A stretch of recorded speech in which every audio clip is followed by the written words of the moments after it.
Welcome back, everybody, on a Tuesday. Very excited to be here. Only for the second time in the 9-week history of the brick wall do I not have the brick wall behind me, and I am also live in person with Crystal Obeidzinski of Art by Crystal, live in New Orleans. So thank you for hosting me here live in person. Of course. Thank you so much for coming, Warren. We love having you here. We appreciate it. I'm also excited because Crystal's an artist in town. And we have some of her beautiful artwork behind us that she'll share with us and talk about the inspiration. But let's talk first about what inspired you to become an artist. Oh my gosh. Well, the question isn't what inspired me, because I was always inspired to be an artist. The question is, did I actually think I could do it, I guess.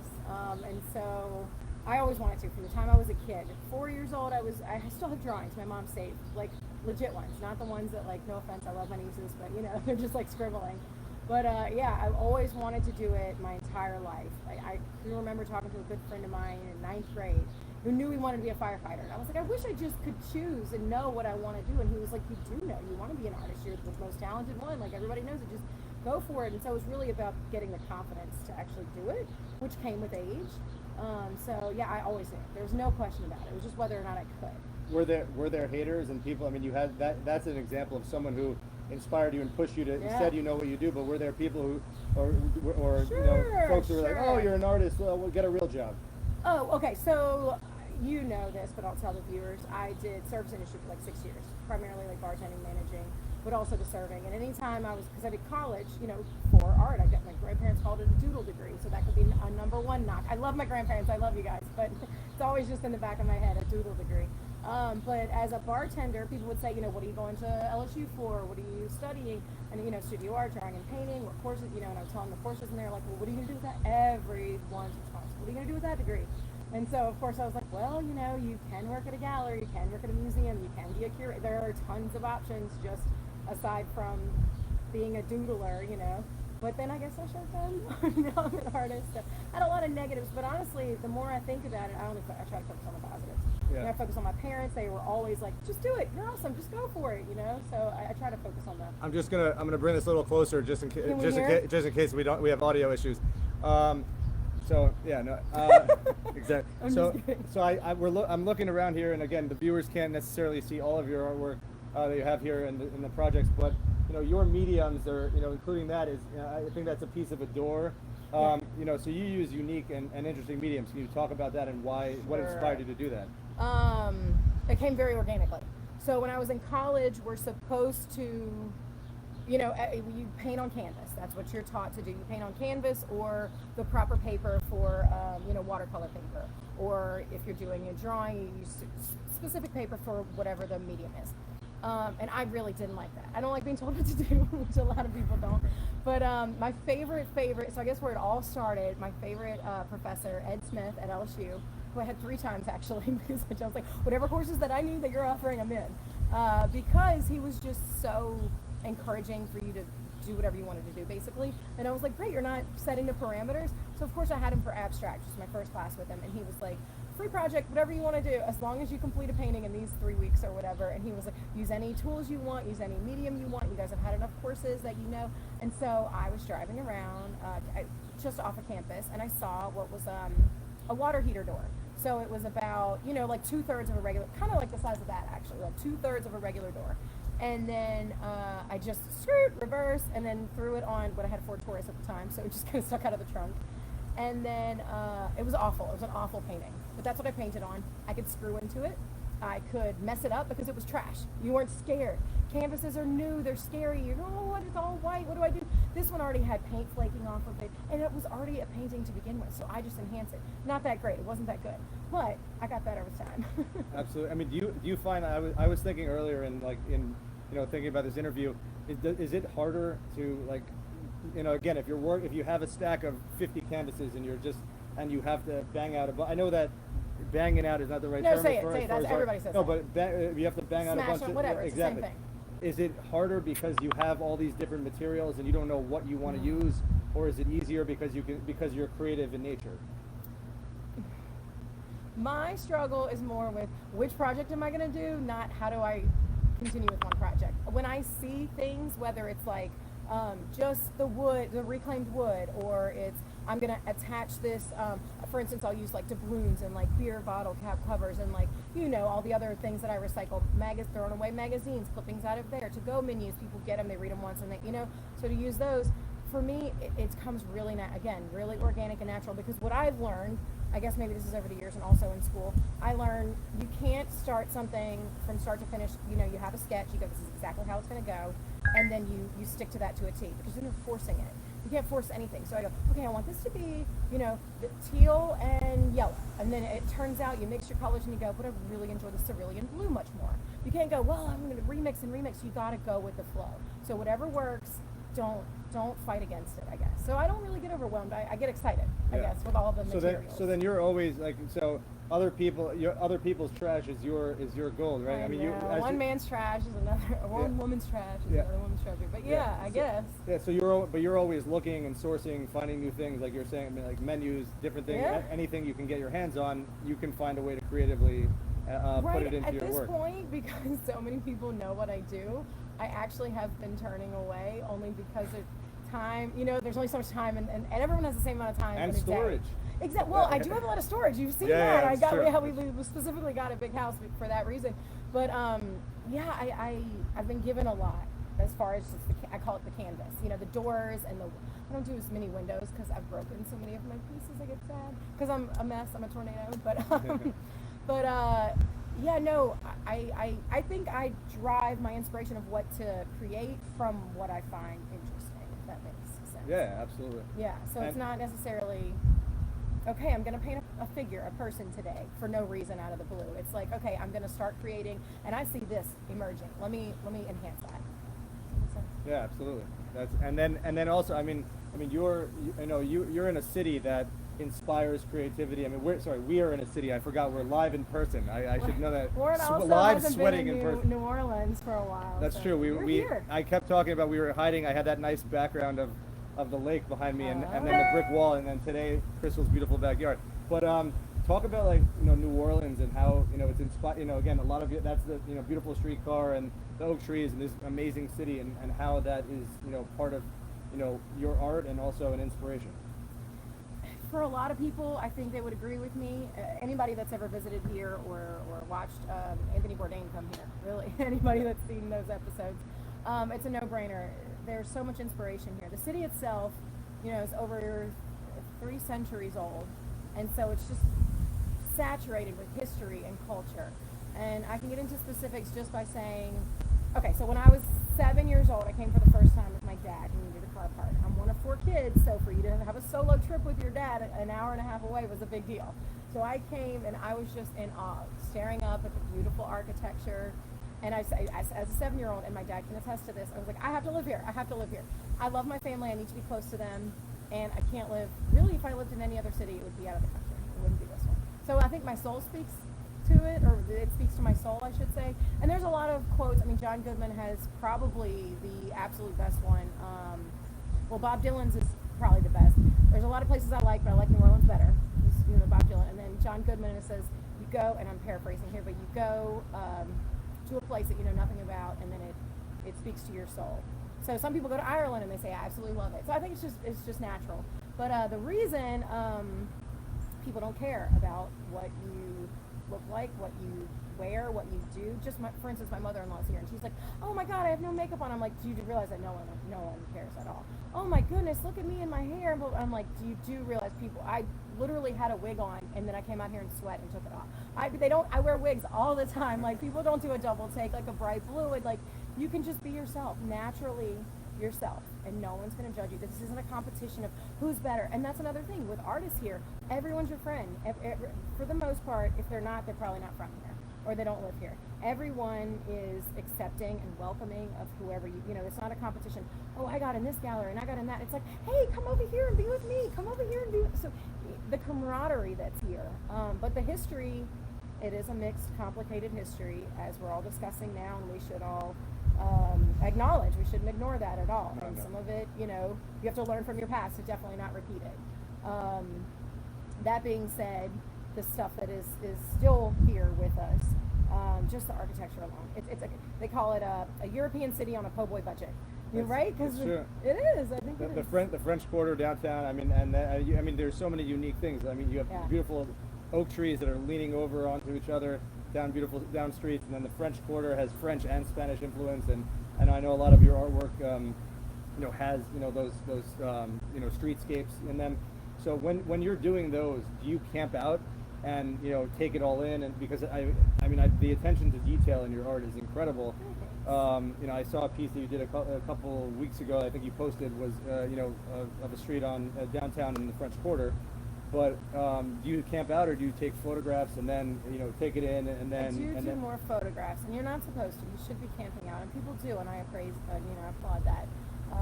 Well, you do have a baby. I do. What I will say, I've spent a lot of time in the French Quarter staring at these buildings, working. I've had a Jackson Square license for 10 years now, and so just sitting there and looking at the Pentalba. Pentalba is the oldest apartment buildings that are still apartment buildings in North America. They go the full block long. They flank Jackson Square now, on either side of the beautiful St. Louis Cathedral. They survived the massive fire in 1788. 856 of 1,100 buildings burned down in the French Quarter. So you call it the French Quarter with the French architecture. It's mostly Spanish architecture. It's gorgeous, but a lot of people, this comes from French and that. So I spend so much time with it. I feel like I study it when I'm there, but then you come home, from the photos, and I come home.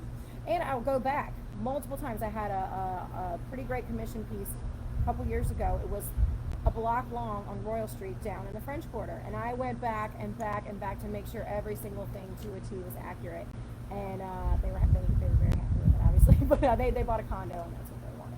But anyway, I'm sorry, that's a tangent. Your question. Do I study it, or do I? Yeah. So I guess when you're just driving, I mosey, I bike, I see it so many times, so I guess I'm studying it, but I don't actually go and only because you get interrupted so many times. People want to stop, which is lovely. It's a great experience. But if I actually want to get something done, I got to do it. You gotta bring it back here and be in the out, studio. Yeah. Turn the tunes up and just have fun. And you taking it all in and walking around biking, that's cool to me. As a New Yorker, running around like we're on our phone, our head down. I got all this technology, and everyone's buzzing me, beeping. Yeah. So, but New Orleans does inspire. Looking around and looking at the beautiful architecture, but I'm sure through an artist and creative's eyes, it's even better. And the fact that you're always absorbing things that you can then, put it onto canvas or your type of canvas. What do they say? Inspiration can come from anywhere, yeah. Right? And so I guess I'm kind of always on the prowl for, I don't want to miss inspiration. I don't want to miss it. Could be here. And even though it's not a big city, I kind of know every street. I've gotten out. How do you know? I'm like, why not? You bike somewhere, take an alternate route, and have fun. But I'm always. So I was down in the French Quarter on Sunday, and you were talking about having your license and the camaraderie of the artists down there. So first, let's share with everyone who doesn't know. In Jackson Square, there are these gates that wrap around the park or the square, and maybe I'll let you get into it. How does that work? And and I've been there a couple of times visiting you when you were selling there, yeah. And there is camaraderie. There's love between artists, people watching each other's stuff, yeah. Where it's like you guys are direct competition for tourist business. And how does it work downtown? I'm going to speak for my personal experience because there is a camaraderie. I think if you give, you also get, and that's what I've always done. There are some people down there that. First of all artists are a smidge crazy and all sorts of that, so you got to kind of watch who you're hanging out with there. But I have a lovely group of friends that I've been friends with since I moved here, since I got my license, 10 years, and I could be gone. Actually, one day my dog got out, no joke, and I was gone for 4 hours. I had 2 girls flanking me, and I said, girls, I gotta go. They said, take care of whatever you gotta take care of. I came back, I had tons of money, pieces were gone. They were like, we took care of it for you. They packed everything up for me, boom. Wow. Another time, it started raining. And this is just New Orleans, and it started raining, and that is a bummer when you sell outside any festival. There's tons of festivals people sell at here, and Mother Nature has destroyed. I know that's why you buy the insurance. But yeah, there was a couple of tourists just sitting on a bench there, no joke. And so the rain started coming, and they said, "What can we do to help?" And just literally helped me break down everything. And didn't want. Those were just strangers. I think they just felt the vibe. I'm assuming they were tourists. We didn't get to talk because it was monsooning. But just strangers seeing you in peril and saying, I'm here to help, what can we do? But as far as the square goes, it's been there since artists have been congregating there and selling their wares, their goods, since the 70s. I want to say 76 was when they started officially licensing them, which the city, you pay a very minimal fee. I shouldn't say that, city, don't listen to this. Keep the fee as is. Latoya, keep it down. Keep it down. Keep it down. Yeah. Artists are working hard, Yeah. Latoya. But yeah, you pay a fee for an entire year, and then legally you get to, it's an amazing thing that they're doing there, that we get to sell out in the open. Because galleries, you have to, a customer has to commit to go inside. And of course I have gallery right around the corner, that I sell in. But it's a completely different vibe. People feel comfortable to go up to you. It's constant. Honestly, it's almost a festival every weekend, like in the springtime. So why wouldn't you? Like, I'm going on vacation when I go to work. So it's just wonderful. And you're amongst tourists, and you're in a beautiful location and right near the river. Have you talked to any other artists or friends of yours that are down there? Because I was down there and it was sad. I mean, it was pretty empty. There were definitely folks selling. Yeah. But it's not that same vibe as far, None of my friends are down there. None of them. First of all, they don't want to spread COVID. So if they shake, even if they get close, when you sell art to someone, you either have to hand it to them, you're touching, you get close. So they don't want to be part of the problem. So none of my friends have been down there, and I'm only in a small group. There's maybe eight of us or so that I'm very close with, and a lot of artists are friends with everyone down there. I just choose to keep it tight with my awesome. I can shout them out. Grant Nelson, love you, buddy. Curtis Courtney, love you. Paige DeBell, love you. But yeah, no, they haven't been down. They've been just online, kind of like what everyone else has been doing. Like, you're working remotely, aside from here, you're doing your Zoom calls. I actually had a Zoom call this morning, a commission that I'm starting. Wow. So I've been doing a lot of that. And yeah, the galleries have been closed up until last Friday. I think mine just finally opened. So no, I mean, none of us artists are getting anywhere near the normal salary that we would. But we're doing the best we can, and thank God the internet is a thing. We'd all be going crazy. Oh yeah, we would be going nuts. But you're accustomed to working from home and having your studio here. As you mentioned earlier, the baby, I have a 10-month-old, so I kind of have been setting myself up, 19 months now, I guess, being pregnant 9 months. I knew, okay, you're not going to be able to be as physical, especially painting on these doors. They're very heavy. Lifting that when I was, even just the 6-month pregnancy, I did okay, but towards the end I was like, okay, back, I hear you. It wasn't the best. But yeah, so I've already had a ton of stuff prepped online for a while. And if you don't, I mean, first of all, you should live under a rock. Second of all, we all know that purchasing most things are going online, if you think about brick and mortars, So yeah, I've been trying to prep for that for a long time. So I think I was in a good spot actually when it hit. I knew I was. I said, okay, well, I'm going to tweak a few things, and it really didn't, it wasn't that big of a change for me as far as like setting up online and stuff. Before we dive more into Corona, because I want to talk about that and how that affected you and other artists and other folks. I mean, it's affected all of us. Oh yeah. I want to talk about, we mentioned earlier that there were haters, there were doubters. And then, you built up the confidence to do it. So you build up the confidence to do this, and you become, this awesome artist, and you're selling things in the quarter, and, doing it for 10 years, and you're selling in galleries, and for, a pretty penny too. And I know that, now you've pivoted and, doing prints. My art, language is, not there. So no, correct me if I'm wrong. No, they're all prints. Yeah. You're on the right track.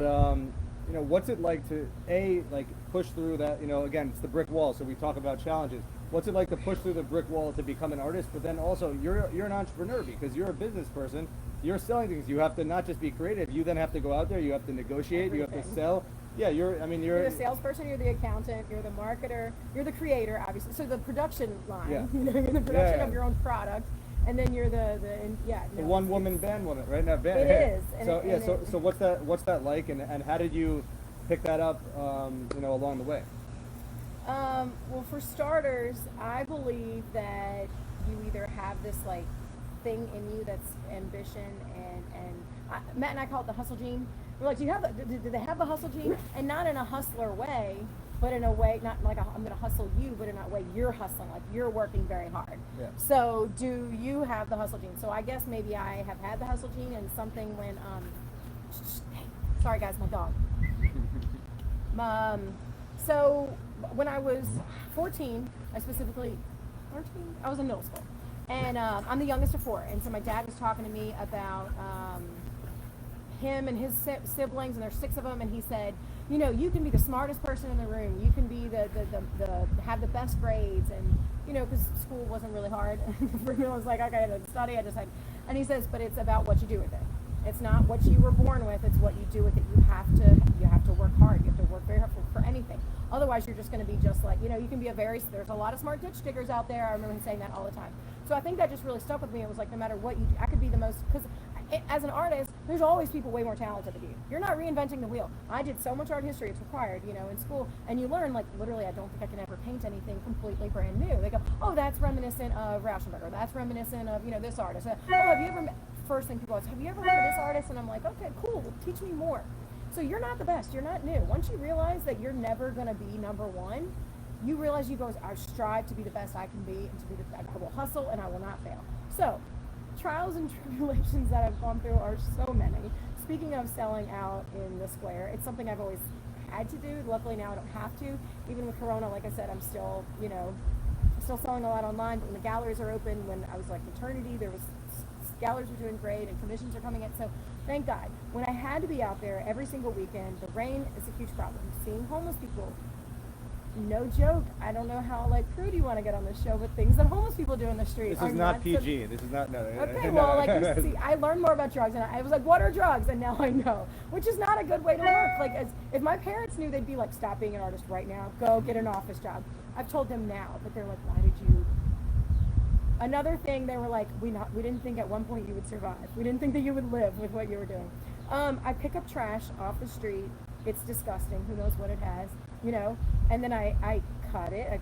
That right there is hard. You're literally making, I pick up trash off the street and then I would sell it on the street. That's what I used to do. Like, that's insane. Who would continue doing that for more than like a year?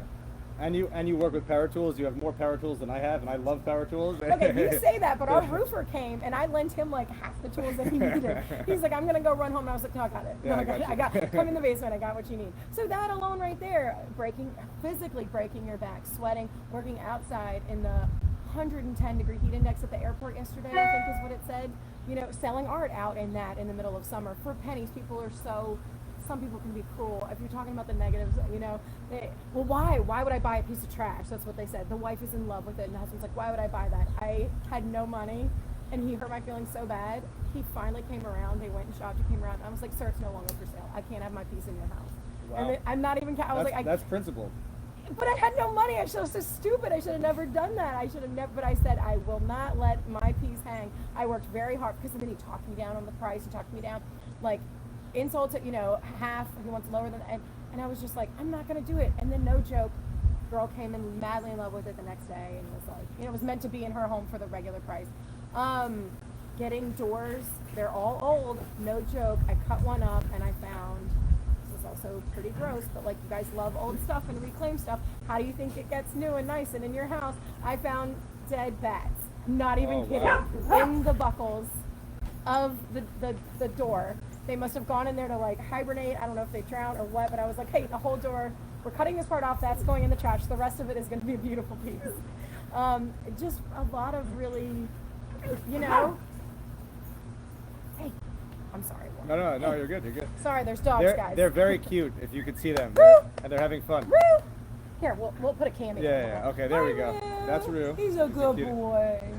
I've had this guy for 11 years, so he's been with me. He's OG. He's been with me all of the way. So he's the partner in this venture. He really is. Yeah. As you know, multiple galleries actually, and I'm not going to call anyone out specifically, just decide they don't want to pay you, yeah. And then you sell. You're paying their rent.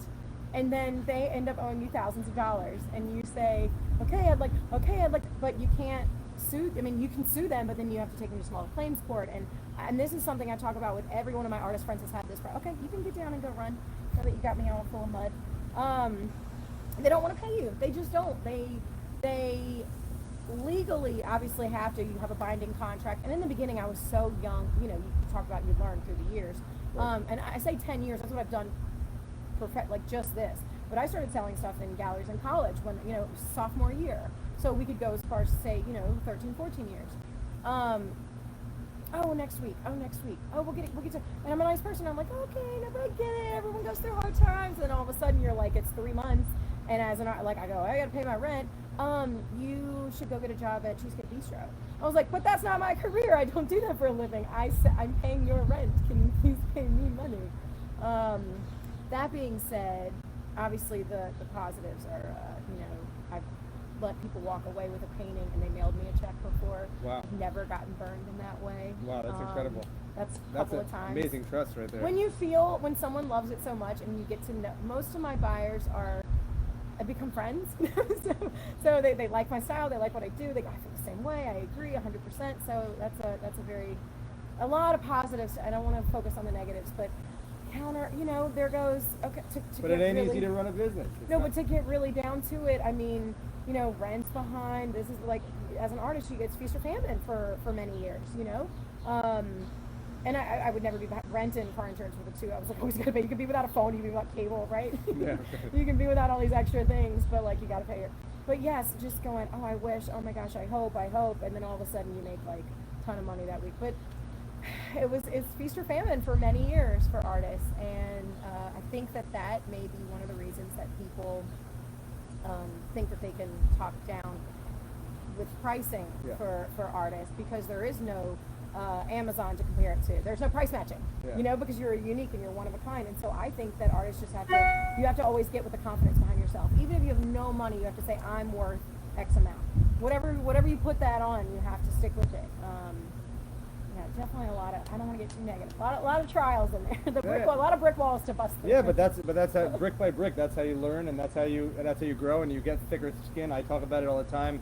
With Herald and Emerald. I mean, you try to be nicer at the beginning, you try to do certain things, and then you learn who's going to take advantage, who's going to not take advantage, who are good people, who are not, and then you become a mature adult and deal with the real world. But that, which is also just breaking you down. Yeah, exactly. Yeah, it's this balance, right? Adulting, right? Adulting. Oh my gosh, adulting. Yeah, I used to cut all my wood. Actually, now I'm spoiled. I have like a wood area. I used to cut all my wood in a parking lot in a short old brick apartment complex. It would just be in the back. And the landlord would yell at me every single time, and I was like, do you want me to pay rent? Do you want me to pay my rent? This is how I pay my rent, with my skill saw on top of cinder blocks. Like leaned over on top of cinder blocks, sanding out there and everything. Extension cord going through my bedroom window. And then loading up the Taurus. And it was like, got to do what you got to do. Why don't we talk about this piece behind you, and then and I know there's one down there and then one over here. So I'm gonna get out of the way, and I'm gonna let you talk about your awesome art. Just left me high and dry. We're having a great conversation. Okay, so as he said, they're all on reclaimed wood, obviously. Well, I'll bring this. Yeah, I was just gonna say, I'll get up, and I'm not that lazy. I can get up. So this is just a reworked print, is what we like to call it, embellished, whatever you can say. So the original of this was a little about that guy, but horizontal, about that size. So before I talk about the specific art, I'll tell you the reason that I create these. As I would touch back earlier, I sell a lot of the pieces. I sell to a lot of people that are similar to me that I end up making friends with. So I think, what would they like to purchase? What can they afford, and what price ranges, and what do they like about the pieces, and why? So for me, I can't afford a bunch of those pieces in my house, personally.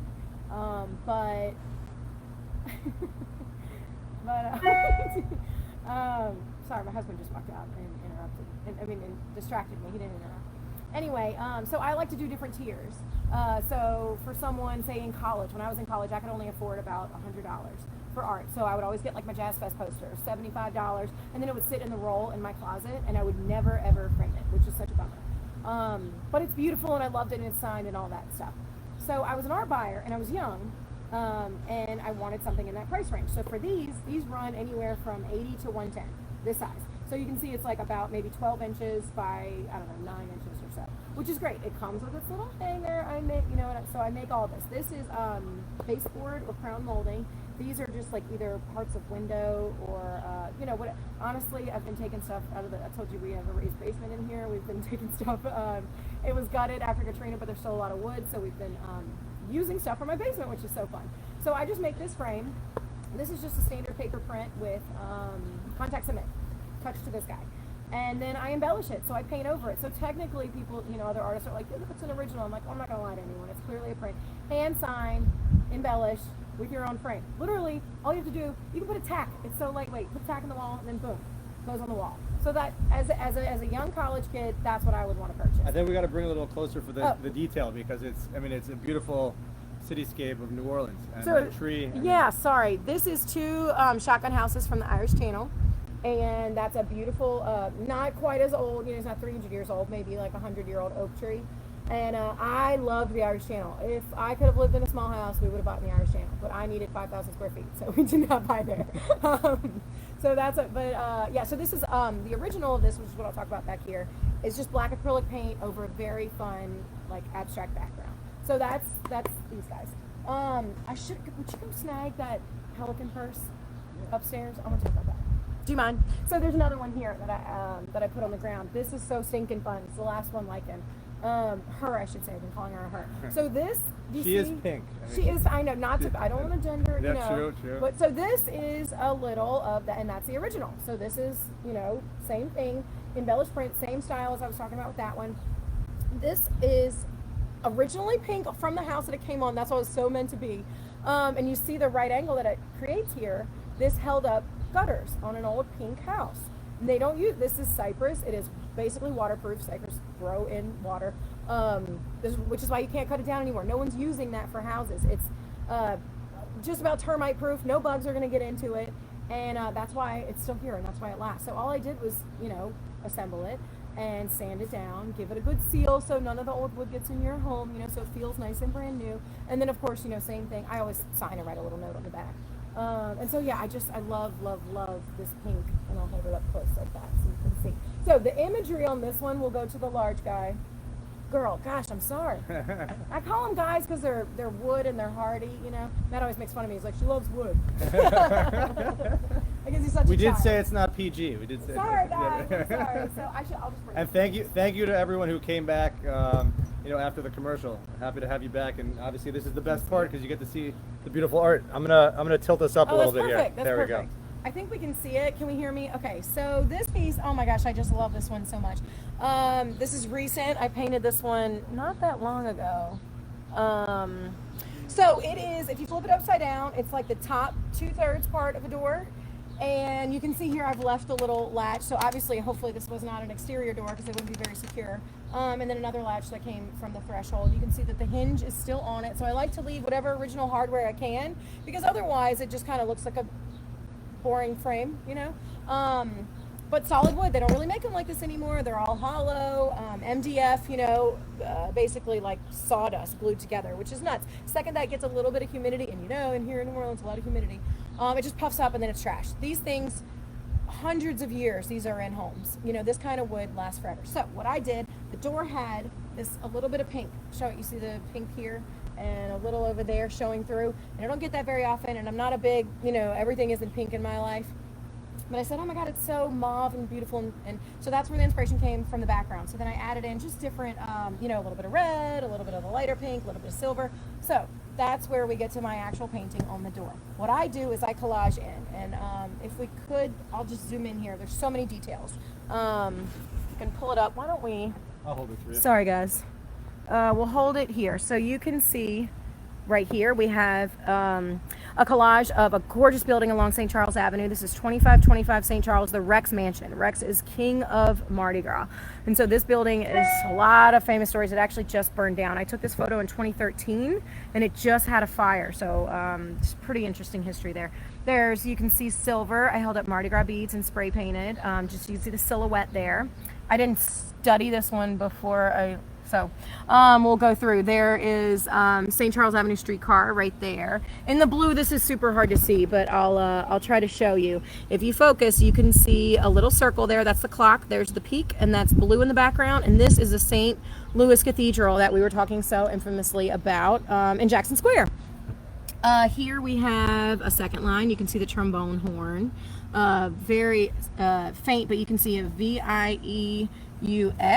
CARRE, Vous Carré, that's the French Quarter, French for the French Quarter, obviously. A silver here, and it's really great in the sunlight, but we have just a silver fleur-de-lis. You can see the stencil I used there. The green and white awning here is Café du Monde. Amazing beignets. I'm sure you guys have heard of beignets. So this is all stuff, it's very specific. I don't have to go through the whole thing. I know we only have so much time. But big crescent here for the Crescent City. I love maps. I paint tons of maps. Any sort of like photography, you guys know what I'm trying to say. This is just the Mississippi River right there. So we're located right in the middle. That's where we're filming. Up here we have Felipe de Orleans. If you turn your head, I don't know, this thing is backwards, to the right or the left, but you can see it. He was a regent of France back in 1718, and that's who we named the city after. So here is a trumpet player going this way. He's kind of like coming out of the streetcar, and there's more stuff, but I'm boring you guys. So let's zoom back out.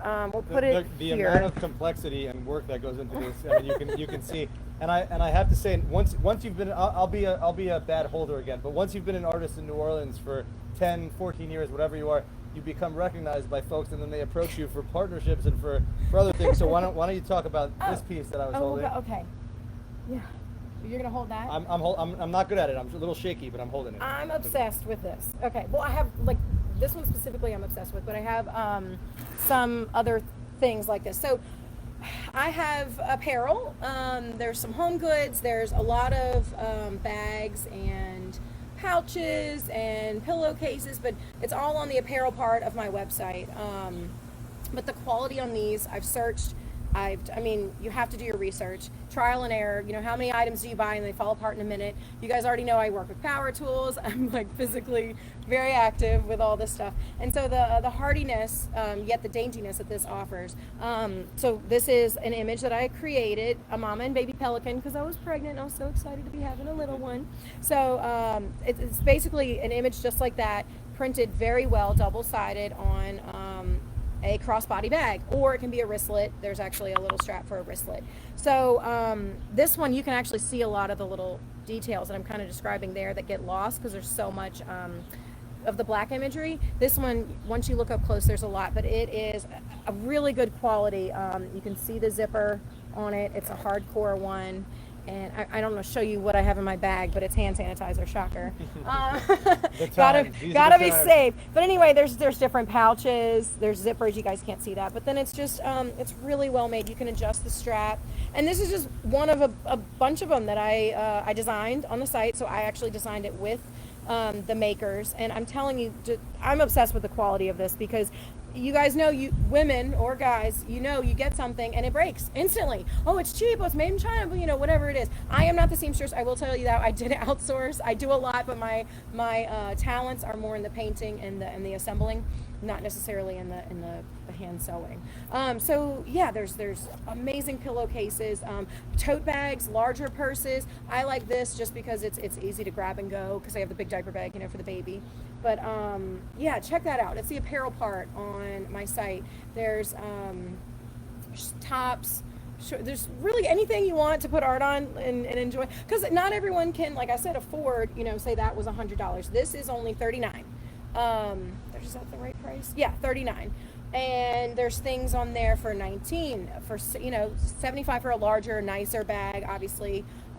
You guys go on and check it out. The pillowcases are probably my favorite. They're only $21 and they're 18 by 18 and they're so soft. Your mom was literally just laying on it earlier and she bought two. So yeah, those are great. So check those out. Before we share your domain and website and where everyone can find it and buy all this awesome stuff and beautiful artwork, can we get into the piece behind there? That last piece. I'm gonna put this back for you if that's all right. For sure. Excuse me. So when I said earlier that I had done a commission piece,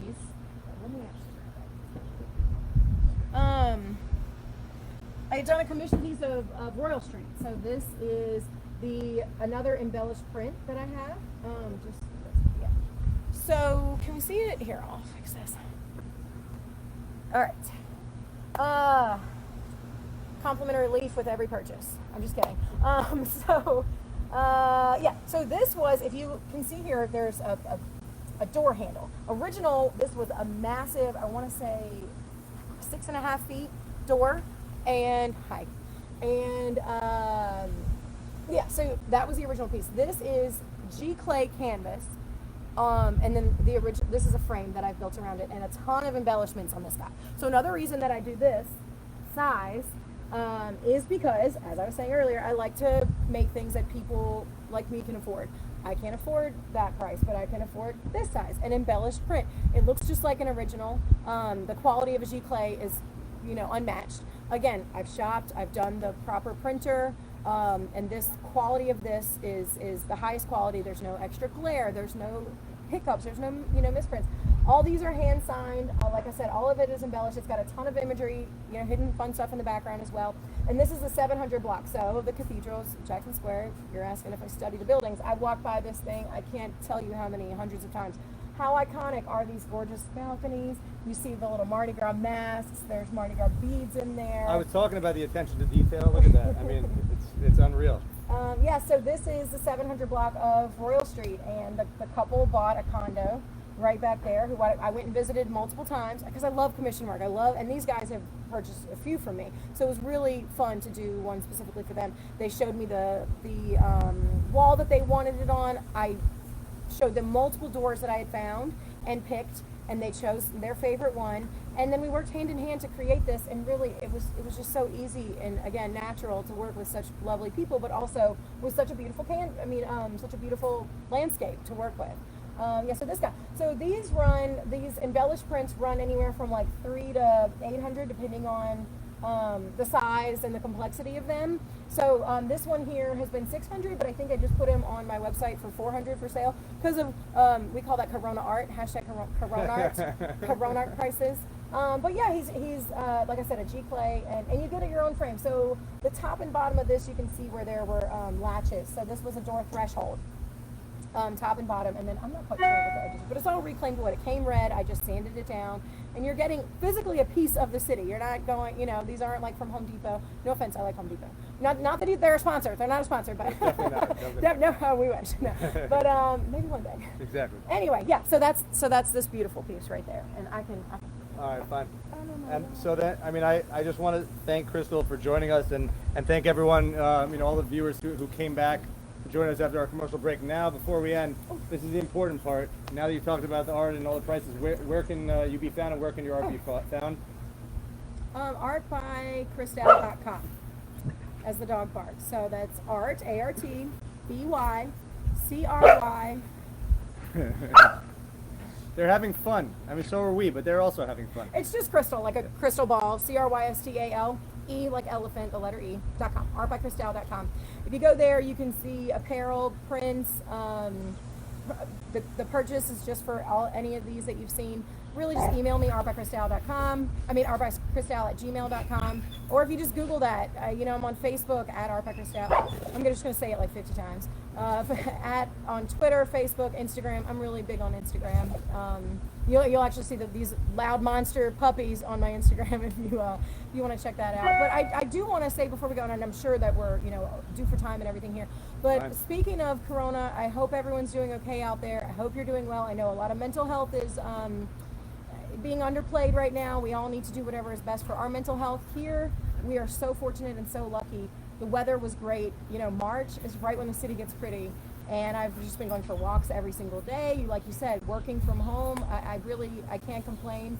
Of course, I have a couple of times, but I try very hard not to, and just to be optimistic, and whatever you need to do that day to keep your mental health up, I think is the most important thing. So painting, thank God, is like therapy for me. So I've really been very, very lucky here. Thank you for hosting me for the second in-person live, because that's very exciting, and for showcasing your beautiful art, and for talking about, and sharing your passion, and also I think inspiring a lot of folks, who want to break through that brick wall. Again, we talked, earlier about the naysayers, and then kicking ass and kicking ass and kicking ass and keeping on doing it. So everyone visit artbycrystale.com and make sure to purchase it.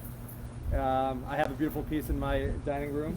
We do have a beautiful piece, and I think they come in all shapes and sizes, and I highly recommend getting a beautiful piece of New Orleans in your home. So thank you again for joining. Thank you so much, Warren, for inviting me on this. It's been so much fun. Thank you very much. Thank you, everybody. Have a good night.